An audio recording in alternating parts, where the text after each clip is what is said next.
Days like today, I often ask myself, Jenna-Ray, why in the name of one-horse open sleighs are you so busy making Christmas bread when you own a cupcake business? See, every Christmas, I like to mix things up a little bit, but I always make an exception for these beauties. So, why Christmas bread? I've been told my Christmas bread is the confectionery manifestation of heaven. Does that sound braggy? I don't mean it to, it's just what I've been told. After all, baking contests, blue ribbons don't lie. But there is never one thing that I will never, mark my words, ever make in my store, and that is a horrible, treacherous, Christmas abomination, fruitcake. First of all, no.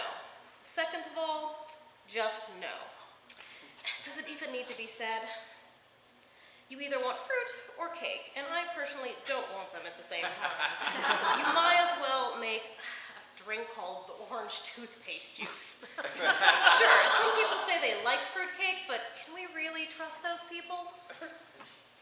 Anywho, growing up, I learned the art of baking from my mother. Every Christmas, she'd make loaves of this very Christmas bread and put them in beautiful packages and set them as high as our Christmas tree. Then I'd get to go out delivering door to door with her to all the neighbors. People love to see her coming, especially our neighbor, Mrs. June. Just the sweetest little old lady who liked to talk to mailboxes. But it makes me so proud to carry on this legacy in just such a small way. Now, Mama always taught me to pray for each and every family or person that we baked for. Now, I know. This bread isn't probably going to change someone's life, but, who knows, right? I mean, after all, big things can really come in really small places. Like my Aunt Gert. Big hair, little woman. Drove an 18-wheeler till she was 82. If you looked at the rearview mirror, all you'd see is 2 knuckles and a bouffant. Now, take Bethlehem, for instance. No one thought anything of this little tiny place until Jesus came and blew the doors off it. Oh, and listen to this. Maybe I've been denser than Papa's peanut brittle, but I've learned at church that there were 2 Bethlehems in Israel. Now, the one where Jesus was born in the south was called Bethlehem Ephratah. And as it turns out, the word Bethlehem means house of bread, and Ephratah means fruitful. So altogether, the place where Jesus was born is literally the fruitful house of bread.